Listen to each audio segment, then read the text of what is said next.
जय भवानी जय शिवराय. छत्रपती शिवाजी महाराज व राष्ट्रमाता राजमाता जिजाऊ माँसाहेब यांना मुजरा करून व महात्मा फुले, क्रांतीज्योती सावित्रीबाई फुले, संत गाडगे महाराज, डॉक्टर बाबासाहेब आंबेडकर, राजर्षी शाहू महाराज यांना वंदन करून व सर्व समाजसेवक ज्यांनी महाराष्ट्राच्या जडणघडणीमध्ये आणि लोकांच्या जीवनामध्ये प्रकाश आणण्याचा प्रयत्न केला त्या सर्वांना वंदन करून मी श्री व्याख्याता दादासाहेब कोरेकर पाटील आज जुन्नरचा देव माणूस बोरा भाऊ यांच्या जीवन कार्याचा आढावा घेण्यासाठी इथं उपस्थित आहे.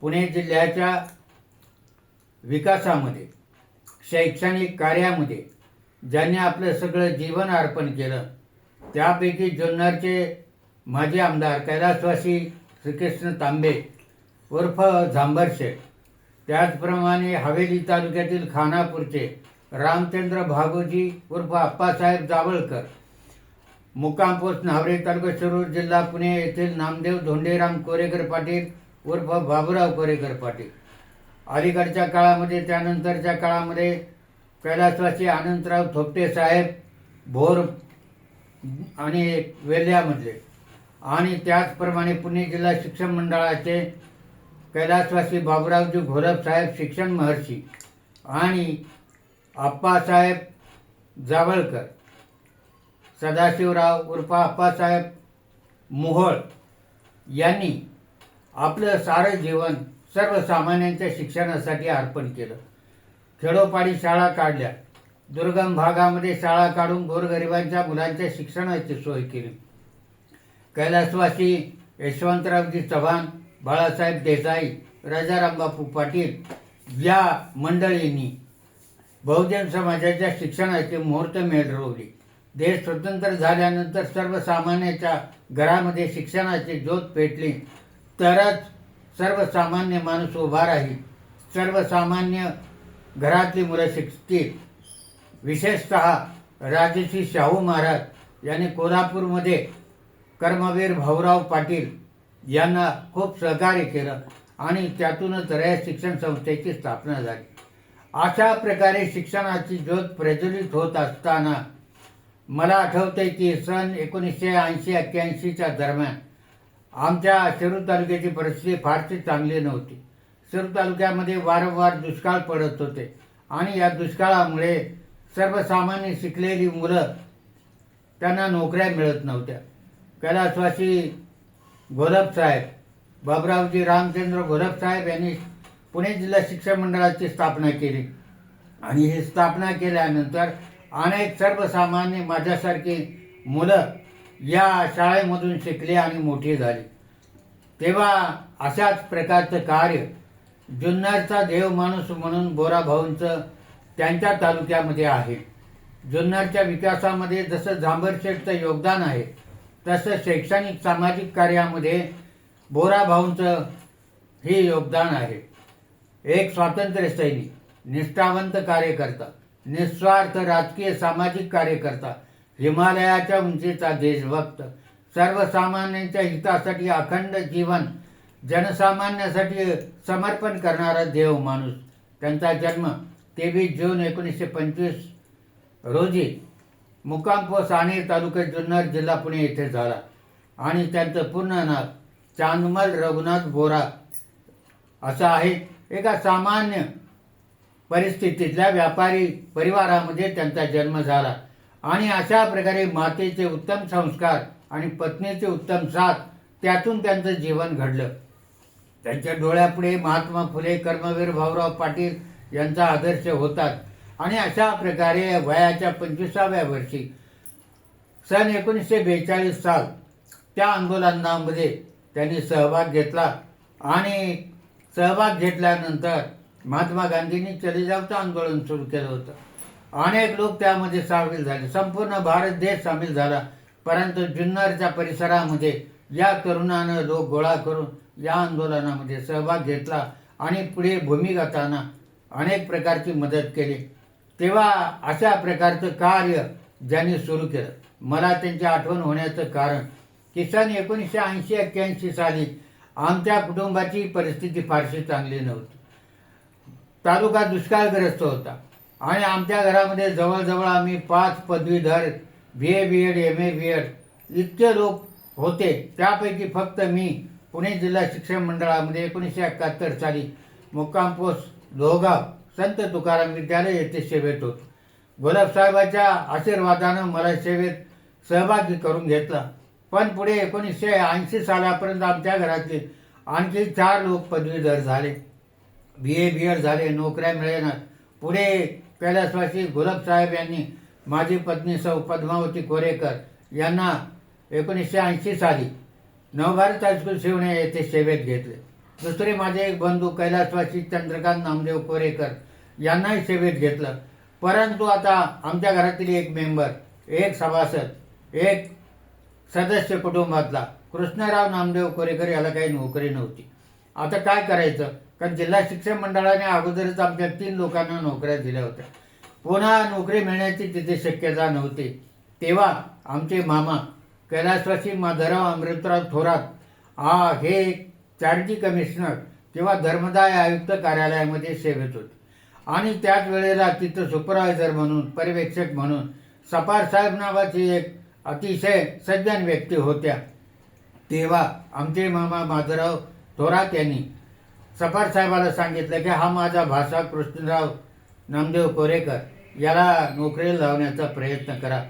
आणि त्याच वेळेला बोरा भाऊ हे कामानिमित्ताने धर्मदाय आयुक्त कार्यालयामध्ये आलेला असताना सपार साहेबांनी सांगितलं की हा आमचा भाचाच आहे, याला नोकरीला घ्या.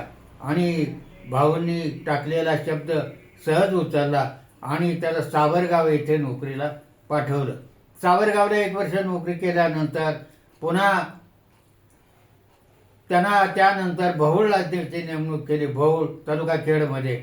मग रांजणगाव मशीद म्हणून या गावी आजारी पडल्यानंतर त्या काळामध्ये पुढे तो आजारी पडला आणि मग आम्ही विनंती केली, माझ्या वडिलांनी त्यांना विनंती केली की या मुलाला आमच्या जरा त्याचे नातेवाईक त्या भागामध्ये आहेत, तेव्हा पारनेर तालुक्यातल्या तिकडे त्याची बदली केली बरं होईल. आणि मग रांजणगाव मशीद येथे त्याला काही काळ नोकरी दिली आणि तिथं बरं वाटल्यानंतर पुन्हा भोसरीला त्याला नोकरीला घेतलं. भोसरीला घेतल्यानंतर जवळजवळ 30-32 वर्ष त्याला भोसरीमध्येच तिथं सेवेत ठेवलं आणि अशा प्रकारे त्याच्या कुटुंबाचं पुनर्वसन झालं. आज उत्तम परिस्थितीमध्ये ते कुटुंब आहे. तेव्हा सर्वसामान्यांना आधार देणारे असे भाऊ, त्यांचं कार्य खूप मोठं आहे. माझ्यासारख्या पामरांनी त्यांचं कार्य आपल्या पुढे मांडण्याचं धाडस करावं. याचं कारण हे आहे की कुठेतरी जाणीव मनाला झाली की ज्यांनी आपल्याबद्दल आणि आपल्या जीवनाबद्दल विकासाचं काम केलं त्यांचं नाव जगापुढे आलं पाहिजे. आजपर्यंत मी श्रीकृष्ण तांबे, लताबाई तांबे, त्याचबरोबर आप्पासाहेब जावळकर, डॉक्टर मोडक खानापूरचे, गोपाळराव मोडक, बाबुराव कोरेकर पाटील आणि अशा प्रकारच्या अनेक व्यक्तीबद्दल चरित्रे त्यांच्या आपल्या पुढे आणली की ज्यांनी सर्वसामान्यांसाठी आपलं जीवन वाहून घेतलं. कारण आज पाहिलं तर शिक्षणाची व्यवस्था पाहिली तर आज शिक्षण सर्वसामान्यांचं राहिलं नाही. अनेक शाळा मराठी माध्यमाच्या बंद पडत चाललेल्या आहेत. गोरगरिबांच्या मुलांना शिक्षण महाग झालेलं आहे. ते शिक्षण आता त्यांना पुढच्या पिढीमध्ये काय होईल सांगता येत नाही. पण गरिबाची मुलं शिकणार नाहीत कारण आज इंग्लिश मीडियम माध्यमामध्ये मुलं शिकू लागली.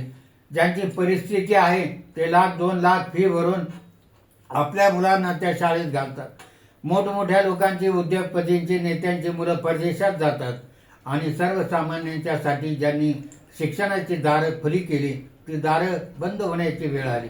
परंतु या लोकांनी हे कार्य त्या काळामध्ये केलं आणि म्हणून आमच्यासारखी पिढी सक्षम अशी उभी राहिली. अधिकारी झाले मोठमोठे सर्व क्षेत्रामध्ये. शालेय जीवनामध्ये ज्यांनी चांगलं यश संपादन केलं ते पुन्हा शिक्षण क्षेत्रात आले आणि अशा प्रकारची पिढी उभी करण्याचं कार्य जसं आमच्या पुणे जिल्हा शिक्षण मंडळाची स्थापना करून घोलप साहेबांनी केलं, राज्य शिक्षण संस्थेची स्थापना करून कर्मवीर अण्णा उर्फ भाऊराव पाटील यांनी केलं. गाडगे बाबासारख्या अक्षर ओळख नसलेल्या संतांनी महाराष्ट्रभर शिक्षणासाठी आपलं जीवन अर्पण केलं.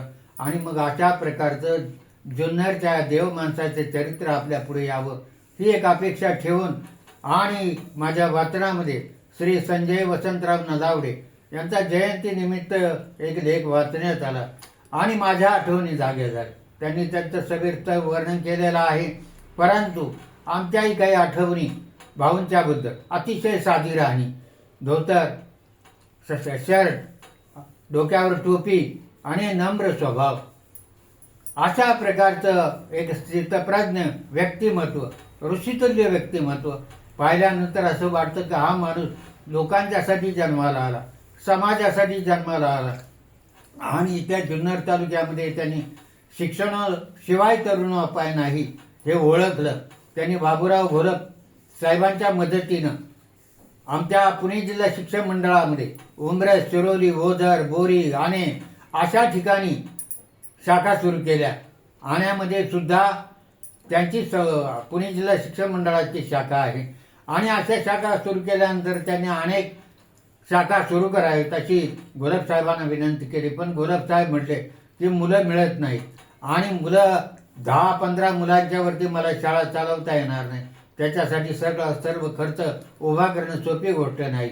आणि मग जिल्हा शिक्षण मंडळाने हा ताकडचा घेतल्यानंतर भाऊंनी आपली स्वतःची रंगदास शिक्षण विकास मंडळ नावाची संस्था स्थापन केली आणि प्राथमिक शाळेपासून व्हॉलेंटरी शाळेपासून शिक्षणाची गंगा महाविद्यालयापर्यंत नेली. आणि अशा प्रकारे जुन्नर तालुक्यामध्ये दारोदार फिरून मुलं गोळा केली. गोरगरिबांच्या मुलांना आधार मिळाला, ती शिकू लागली. श्रीकृष्ण तांबे साहेबांचा मोठा आधार होता, आशीर्वाद होता, पाठिंबा होता आणि ते कार्य करत राहिले. ग्रामीण भागातील अपंगाचे पुनर्वसन करायचं ही एक कल्पना त्यांच्या मनामध्ये आली की अपंग मुलं शाळेत जाऊ शकत नाहीत, अपंग मुलांना शिक्षणाची दारं खुली नाहीत, त्यांचं जीवन पुढे कसं घडणार. म्हणून त्याने आण्याला अपंगाचं पुनर्वसन केंद्र हे महाराष्ट्रातील एकमेव केंद्र त्या काळामध्ये आणि प्रथम केंद्र सुरू झालं. त्याचबरोबर त्याने आश्रमशाळेची स्थापना केली. गोरगरिबांची मुलं शाळेमध्ये शिकले पाहिजे. मला आठवते की माझे वडील कैलासवासी बाबूराव कोरेकर पाटील मुक्काम पोस्ट नावरे तालुका शिरूर यांनी तिथं सुद्धा समाज कल्याण खात्यातर्फे बोर्डिंगची स्थापना केली आणि त्यामधून गोरगरिबांची शेकडो मुलं शिकून गेली. आणि जेव्हा जेव्हा मला ती मुलं भेटतात तेव्हा ते कैलासवासी बाबूराव कोरेकर पाटील, त्यांनाही भाऊ या नावानेच पाटील भाऊ म्हणूनच ओळखलं जातं, ते भेटतात आणि आनंद व्यक्त करतात, भाऊंची आठवण करतात. मागच्या महिन्यामध्ये मला एक ग्रस्त भेटले, सेवानिवृत्त झालेले होते शिक्षिका पेशातून, आणि मी तिथं बसलेला असताना त्यांनी मला काही ओळखलं नाही. पण त्यांनी लोकांना विचारलं हे ग्रस्त कोण आहेत. ते म्हणजे पाटील भाऊचे चिरंजीव आहेत. आणि असं म्हटल्यानंतर त्याच्या डोळ्यातून अश्रू वाहू लागले. त्याचं कारण असं आहे की त्यांनी मला सांगितलं, अहो म्हटलं रडता काय, तर ते म्हणाले साक्षात तुम्ही भाऊंच्या रूपानं मला भेटला. याचं कारण असे की भाऊंनी आम्हाला बोर्डिंगच्या मुलांना मुलासारखं सांभाळलं, आम्हाला त्याने आपलं मुलासारखं सांभाळल्यामुळे आज इथपर्यंत आलो आणि आज सेवानिवृत्त झालं तरी उत्तम असं जीवन आम्ही जगतो.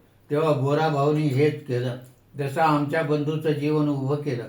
कृष्णराव नामदेव कोरेकर या शिरूर तालुक्यातल्या एका मुलाला त्यांनी मोठा आधार दिला, आपल्या संस्थेमध्ये नोकरी दिली आणि शेवटपर्यंत त्याची पाठराखण केली, त्याची काळजी घेतली आपल्या मुलाप्रमाणे. तेव्हा त्यांचे किती आभार मानावे. त्यांचं राजकीय कार्यही आहे. 2 वेळा ते सरपंच होते अनेक वर्ष आणि गावचे जुन्नर तालुक्यातील, आणि 2 वेळा जिल्हा परिषद म्हणून त्यांना निवडून दिलेलं. अशा प्रकारचं एवढं मोठं कार्य, राजकीय पण कुठल्याही प्रकारची राजकीय लालसा नव्हती. लोकांनी त्यांना निवडून दिलं, लोकांनी सरपंच केलं, लोकांनी जिल्हा परिषद सदस्य त्यांना केलं. त्यांच्याजवळ पैसा नव्हता, आर्थिक परिस्थिती नव्हती, कुटुंब चालवण्यापुरता व्यवसाय ते करायचे. आणि अशा प्रकारच्या एका सामान्य माणसाने त्या जुन्नर तालुक्यामध्ये गोरगरिबांच्या मुलांना विकासापर्यंत नेलं. आपल्या संस्थेमध्ये नोकऱ्या दिल्या. त्यातून शिकलेली अनेक मुलं अनेक ठिकाणी नोकरीमध्ये स्थिरतावर झाली. ते आज या बोराभाऊंचं नाव काढतात. माळशेज रस्ता आणि माळशेज रस्ता झाला तर मुंबईपर्यंत मार्ग खुला होईल. हे श्रीकृष्ण तांबे, माजी आमदार कैलासवासी यांच्या मनामध्ये जी भावना निर्माण झाली आणि त्यासाठी गावोगाव जाऊन त्यांनी लोकजागृती केली आणि त्याला साथ देण्याचं काम सुद्धा बोराभाऊंनी केलं. तेव्हा अशा प्रकारे गोरगरिबाच्या मुलांच्या पर्यंत त्यांनी कार्य केलं. अनेकांचं जीवन फुलवलं. कधीही स्वतःची काळजी घेतली नाही. त्यांचे चिरंजीव सुद्धा पुढे त्यांचं कार्य चालू ठेवलेलं आहे. त्यांनी त्या संस्थेचे आता अध्यक्ष आहेत. तेही आणि गावचे सरपंच होऊन गेले. तेव्हा त्यांनीही आपल्या वडिलांचा आदर्श डोळ्यापुढे ठेवून हेच कार्य केलं. असं म्हटलं जातं, वृक्ष लाभणारे लावून या जाती, तळी विसावती सान थोर. जेव्हा वृक्ष लावणारा कधी विचार करत नाही, आपल्यासाठी तो वृक्ष लावत नाही, त्याच्या तळी अनेक लोक विसावतात. आणि मला आठवते की मी शाळेत असताना मला एक संस्कृतची उक्ती आठवते. छाया मन्यंच कुर्वन्ति तिष्ठन्ति स्वयमातपे फलानपि परार्थाय वृक्षा सत्पुरुषाय व. अहो, फळं ही सुद्धा दुसऱ्यासाठी, सावली दुसऱ्यासाठी झाडं देत असतात. ती वृक्ष सत्पुरुषाप्रमाणे असतात आणि सत्पुरुष सुद्धा हे त्या वृक्षाप्रमाणे असतात. तेच कार्य भाऊंनी केलं. मला रहीम नावाच्या हिंदी कवीची एक उक्ती आठवते. तरवर फल नाही खात हे सरवर पियन पान, रहीम संपत्ती संचय परहित करत सुजान. तरुवर फल नाही खात आहे, झाड कधी आपलं फळ खात नाही. परहित करत सुजान, लोकांसाठी ते अर्पण करतं. आणि रहीम संपत्ती संचय, संपत्ती जरी त्यांनी गोळा केली सत्पुरुषांनी तर ती लोकांच्या हितासाठी असते. सरोवर कधी आपलं पाणी पित नाही. स्वातंत्र्य सैनिक ते निष्ठावंत कार्य करतात. आणि एक शिक्षण सामाजिक कार्य करणारा असा एक महर्षी, त्यांना वंदन करून त्यांचं निधन 6 जुलै 2011 साली झालं. जवळजवळ 85-86 वर्षाचं आयुष्य लाभलेल्या गृहस्थांनी 60 वर्ष आपल्या जीवनातली समाजासाठी दिली, लोकांच्यासाठी दिली. आणि अशा प्रकारे लोकांच्या जीवनात आपलाच आनंद मानला. आणि आज हजारो विद्यार्थी त्यांच्या शिक्षण संस्थेतून जे बाहेर पडले, शिकले, मोठे झाले, आज सेवानिवृत्त झाले, जे चांगले जीवन जगतात, ते त्यांना नक्कीच त्यांच्याबद्दल कृतज्ञता व्यक्त करत असतील आणि करावी अशी माझी इच्छा आहे. अशा या थोर पुरुषाला नमन करून मी थांबतो.